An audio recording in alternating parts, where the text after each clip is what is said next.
Bonjour chers confrères et consoeurs architectes et bienvenue dans cette nouvelle vidéo. Alors depuis la dernière vidéo d'il y a 6 mois sur l'intelligence artificielle en architecture, beaucoup de choses se sont passées. Beaucoup de choses. Et énormément de nouveaux outils sont sortis entre temps. J'en ai testé pas mal et j'en ai même adopté certains dans mon processus de travail. Je compte vous présenter tous ces outils un à un à travers différentes vidéos. Et aujourd'hui, j'aimerais commencer avec une qui m'a particulièrement marqué car elle m'a fait adorer Photoshop, tout simplement. Cette IA, c'est Adobe Firefly, qui a été conçue par les créateurs de Photoshop. Et elle s'intègre directement dans votre logiciel. Alors, vous le savez sans doute, mais Photoshop, c'est l'un des logiciels clés dans le processus de production architecturale. C'est ce logiciel que l'on utilise en dernier pour faire les dernières retouches sur nos rendus 3D. C'est cette étape que l'on appelle communément la post-production. Et la post-production n'a jamais été aussi simple qu'avec cette IA. Petite démonstration en vidéo. Pour la démonstration, je vais retoucher cette image qui est une photographie du complexe Hikma conçu par l'architecte nigérienne Mariam Kamara. Alors oui, c'est une photographie, ce n'est pas un rendu 3D, mais en vérité, ça n'a aucune importance. L'essentiel, c'est de vous montrer les différentes fonctionnalités de cette IA, et que ce soit une photo ou un rendu, en vérité, le processus reste le même. Alors, trêve de blabla, je vais passer derrière mon ordinateur et je vais vous montrer tout ça. C'est parti! Ok, alors là, nous sommes dans Photoshop. Alors, faites attention, ce n'est pas la version classique de Photoshop.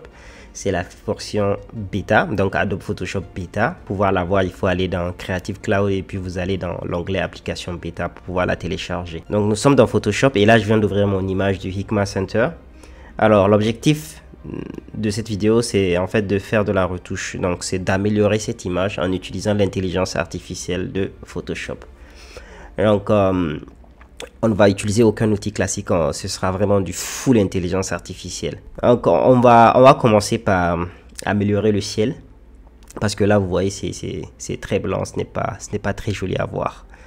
Donc on va créer le ciel. Alors dans la méthode classique, ce qu'on ferait, c'est qu'on irait sur Google, chercher une image d'un ciel et puis de l'implanter en arrière-plan en utilisant les masques. Mais ce n'est pas ce qu'on va faire ici avec l'IA.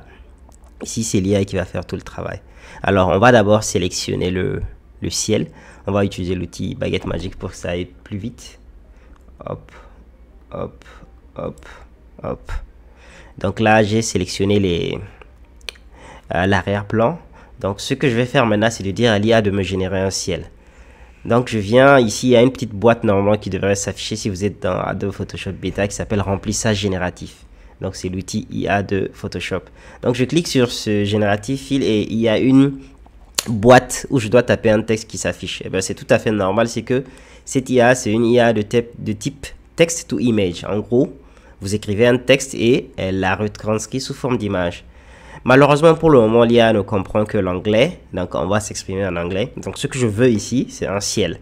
Un ciel, ça se dit sky en anglais, mais je ne veux pas n'importe quel type de ciel, je veux un ciel dégagé, donc je vais lui préciser que je veux un clear sky et je clique sur générer. Alors petite précision, c'est que pour pouvoir avoir des résultats, il faut nécessairement être connecté à internet. Voilà. Et voilà, donc j'ai déjà un ciel qui a été automatiquement généré 100% par l'IA, et à chaque fois en fait Adobe Photoshop me fait 3 propositions. Donc là, c'est l'une des 3 propositions et je peux varier. Hop, voici la deuxième proposition, j'aime bien. Et la troisième, qui n'est pas si dégagée que ça en vérité, parce que voilà, moi je l'ai demandé un ciel dégagé et là, c'est plutôt nuageux, mais le résultat est vraiment sympathique. Donc voilà, je vais en choisir. J'aime bien la première, vous me direz ce que vous en pensez, mais personnellement, je préfère la première. Donc, je la garde. Alors, deuxième étape après avoir implanté le ciel, c'est que, disons, je trouve cette image un peu vide. Je voudrais ajouter des personnages et tout. Donc, plutôt que d'aller avec la méthode classique, aller sur des sites de personnages détourés, en télécharger un format PNG puis venir l'implanter manuellement, ce que je vais faire, c'est que je vais créer une zone de sélection. Donc, je crée une zone de sélection, par exemple, l'entrée. Ici, là où devrait normalement se situer mon personnage. L'idée, ce serait d'avoir un personnage qui est en train d'entrer dans le centre, donc pour avoir un joli rendu. Donc j'ai créé la zone de sélection et maintenant je vais lui préciser ce que je veux. Bon, le Hikma Center c'est situé en Afrique de l'Ouest, donc on s'attendrait à voir plutôt une personne à la peau noire. Donc ce que je vais faire, c'est que je vais lui préciser que je veux un African woman. Donc je veux une femme africaine walking away. En gros, je veux une femme africaine qui marche mais de dos quoi. Donc je vais le demander de me générer ça et on va voir ce que ça donne. Et voilà, j'aime bien. Vous voyez, en fait, ce qui est intéressant avec cette IA, c'est qu'elle s'intègre en fait naturellement à l'image. C'est-à-dire, elle prend en compte du contexte, ce qui fait que vous n'avez pas à vous soucier des différents paramètres. Est-ce que la personne est à l'échelle? La plupart du temps, elle est à l'échelle, même si ce n'est pas toujours le cas. Et il faut se rappeler, l'IA est encore en version bêta, c'est-à-dire qu'elle n'est pas terminée.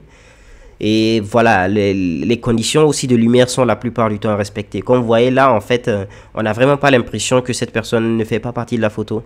Et franchement, c'est vraiment très très intéressant. Et on va voir aussi ce que ça nous donne parce qu'à chaque fois, c'est 3 propositions. Donc, il ne faut pas se limiter. Là, elle m'a fait apparemment une gamine. Pas trop fan. Ouais. Personnellement, je préfère la première. Donc voilà, on peut la garder. Après, si vous n'êtes pas satisfait du résultat, vous pouvez toujours en générer d'autres. Donc vous pouvez toujours générer 3 à la fois jusqu'à obtenir le résultat que vous souhaitez. Moi, personnellement, celui-ci me convient tout à fait.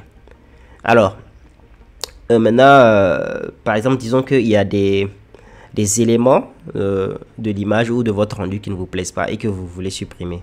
Par exemple, disons que cet élément-là n'est pas très très joli à voir dans mon rendu et je voudrais le supprimer. Donc ce que j'ai à faire, c'est que je demande à l'IA de me delete ça. Allez, delete, donc ça veut dire supprimer. Et voilà le travail. Donc l'IA m'a parfaitement supprimé cet élément et vous voyez, elle a comblé le vide qu'il y avait derrière en se basant sur le contexte, sur le reste de l'image. Et franchement, là, le travail est excellent. C'est tout à fait possible de le faire manuellement si vous maîtrisez Photoshop, mais là, ça me l'a fait en quelques secondes, ce qui m'aurait pris personnellement, moi qui utilise Photoshop depuis plus de 10 ans, ça m'aurait pris minimum 5 minutes, quoi. Donc, c'est vraiment excellent en termes de rapidité de workflow. Alors, on continue dans la découverte des fonctionnalités. Disons qu'il y a, en fait, ici sur la droite, il y a des bancs qui sont plutôt vides. Et je voudrais, je sais pas, un peu animer ce banc, vous voyez. Donc, ce que je vais faire, c'est que je vais créer une zone de sélection. Et je vais lui demander de me dire, de me générer un garçon africain qui est assis. Donc, African boy sitting. Ouais. Et voilà, ça m'a généré un résultat. Mais comme vous pouvez le voir, il y a un sérieux problème là. Parce que le gamin, il n'est pas du tout assis sur le banc. Mais on peut voir les autres propositions et voir ce que ça donne. Hop. Oui, celui-là m'a l'air un peu mieux. Alors, il y a encore des défauts, hein, on le voit, mais ça m'a l'air un peu plus naturel. Alors, franchement, l'IA, elle est très très bien, mais comme vous pouvez le voir, elle n'est pas parfaite. Hein, donc, il faut vraiment parfois refaire, changer parfois les prompts. Donc, ces textes qu'on lui soumet jusqu'à avoir le résultat escompté. Donc, voilà. Mais pour le moment, on va s'en contenter de celui-ci, même si ce n'est pas exceptionnel. Alors, disons maintenant que cette image manque un peu de verdure. On voudrait augmenter un peu des arbres. Disons que je voudrais un arbre ici. Alors, on peut lui préciser quel type d'arbre l'on souhaite, mais on peut aussi lui laisser la latitude de nous faire des propositions. Donc là, c'est ce qu'on va faire. Je vais juste lui dire de me générer une plante. Donc, une plante et on verra ce qu'il va nous faire comme proposition. Alors ça, je suis pas du tout fan parce que j'ai pas l'impression que ça s'intègre au contexte. Donc on va passer. Oh, pas du tout. C'est nul! Pas du tout. Ok. Donc pas du tout fan de sa proposition. Alors ce qu'on va faire, c'est que on va lui soumettre une espèce de plante en particulier. Celle qui me vient en tête actuellement, c'est le bouleau, même si elle n'est pas forcément adaptée au contexte, mais je voudrais voir ce qu'il va me proposer comme bouleau. Donc je dis birch plant et c'est parti. Je trouve que ça s'adapte beaucoup mieux au contexte que les autres propositions. Bon bah on va la garder, je vais la garder parce que le but de cette vidéo aussi c'est de vous montrer un peu les limites de cette IA. Donc voilà, je la garde quoi. Je vais en placer un ici, on va lui dire de nous produire un cactus. Allez, c'est parti. Alors on va garder ce cactus parce que j'aime bien les cactus et puis voilà, c'est juste pour la démo. On va passer à une autre fonctionnalité que j'aime bien, c'est en fait de changer le matériau d'une image ou d'un rendu 3D. Donc ce qu'on va faire, c'est que vous voyez ce pavage là au centre. Ce que je vais faire, c'est que je vais le sélectionner à l'aide de la baguette magique et perfectionner un peu le... voilà, voilà. Donc, on va garder ça. Maintenant, je vais le demander de me changer pour un autre type de pavé. Donc, je vais lui dire de me générer d'autres pavés. Donc, pavé, ça se dit cobblestone en anglais. Et je le demande de générer. Alors, ça m'a changé les pavés. Là, je suis pas du tout satisfait, mais ça peut faire l'affaire. Donc, ce que je vais faire, c'est que je vais régénérer la dame et ça va prendre en compte le nouveau pavé qui a été généré, même s'il n'est pas parfait. C'est parti. Et voilà, là, il m'en fait une qui vient au lieu de rentrer. Il n'a pas pris totalement en compte ma prescription, mais ce n'est pas grave, il en a généré d'autres. Peut-être là, il en a respecté la plus presque. Et non, donc je vais lui dire de me régénérer encore. Ok, là, il m'a fait 3 nouvelles propositions, donc je vais voir celle qui me convient. Hop, hop, hop. D'accord, j'aime bien la deuxième, je trouve que ça passe mieux en termes de perspective et en termes d'image, donc on va garder celle-là. Alors, quoi d'autre comme fonctionnalité que j'aimerais vous montrer? Bah, vous pouvez faire ce que vous voulez, par exemple, vous pouvez aussi lui demander, hop, là vous voulez une fenêtre, donc je sais pas, vous lui dites, vous voulez une fenêtre, class window, black frame, et il vous en génère une. Et voilà, c'est pas forcément parfait, mais ça peut faire le taf. Là, on a créé une fenêtre de nulle part. Disons que vous êtes vraiment limite niveau rendu et il y a une fenêtre qui doit apparaître sur un rendu, bah ça peut vous sauver quoi. Voilà. Alors, qu'est-ce qu'on peut faire d'autre? Alors, je trouve que le ciel manque un peu d'animaux. Je vais le dire de me générer un groupe d'oiseaux, group of birds flying. Et voilà. Ouais, j'aime bien cela. Ouais, ça passe bien mieux avec la composition. Alors, on va terminer avec une dernière fonction qui, je pense, est bluffante. Je la trouve extrêmement bluffante. C'est celle du générative fill. En gros, je vais vous montrer, en fait, c'est mieux que d'expliquer. Donc, je vais élargir la zone de travail de mon image. En hauteur, par exemple, je vais le dire de me générer à peu près, voilà, 4000 pixels. Hop, voilà. Donc, vous voyez mon image. Je vais déplacer tout ça, hop, pour avoir mon image. Donc, vous voyez, tout ceci, c'est un vide. Donc, c'est un vide, il n'y a rien sur l'image. J'aimerais demander à l'IA de me générer ce qui pourrait se placer ici, si l'image avait été agrandie. Donc, ce que je vais faire, c'est que je vais prendre la sélection et je vais déborder un tout petit peu sur mon image et je vais juste dire generate. Je ne vais pas mettre de texte, juste generate. Je lui dis génère-moi ça. Et voilà. Donc voici la première proposition. Hop, hop. Celle-là, j'aime bien, même s'il y a quelques petits défauts. Donc vous voyez toute cette partie, en vrai, elle n'existait pas sur l'image. Donc c'est l'IA qui l'a générée pour compléter l'image. Et vous voyez, ça prend vraiment en sorte le contexte et ça essaie d'imaginer en fait qu'est-ce qui aurait pu se trouver en dehors du champ de la caméra. Et personnellement, c'est un outil qui me bluffe, mais de fou quoi.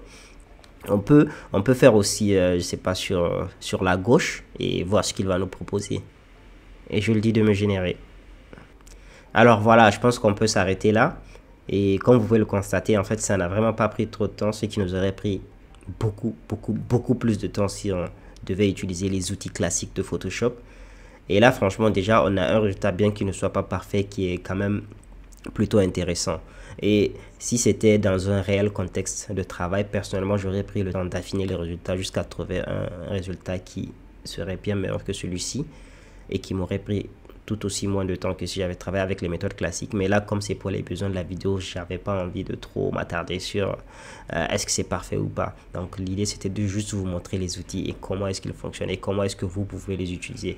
Et surtout, ne vous limitez pas en fait aux exemples que je vous ai montrés. Essayez de triturer votre imagination pour trouver en fait comment est-ce que vous pouvez exploiter cette IA. La limite est vraiment votre imagination et c'est vraiment ça qui est excellent avec cette époque dans laquelle nous vivons,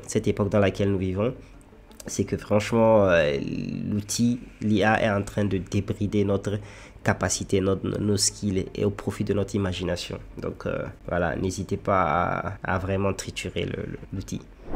Alors, comme vous pouvez le voir, on est passé de ça à ça en une dizaine de minutes à peine. Et ce, grâce à la puissance de l'intelligence artificielle.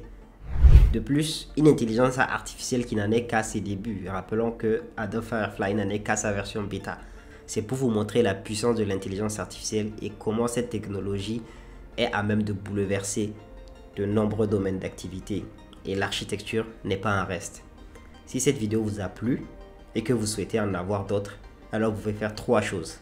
La première, c'est de vous abonner à cette chaîne, tout en bas, de poser un like. Et si vous souhaitez vraiment en savoir plus sur l'IA et son application dans l'architecture ainsi que pas mal d'autres domaines technologiques et comment les utiliser dans le domaine de l'architecture, je vous invite à vous inscrire à la newsletter de mon blog, donc archigreen.fr. Vous trouverez un lien dans la description que vous pouvez cliquer et vous serez abonné à la newsletter. J'y partage vraiment des pépites que parfois je n'ai pas le temps d'enregistrer en vidéo. Donc, je vous invite vivement à vous y abonner. Merci et à très bientôt sur la chaîne. Ciao, ciao.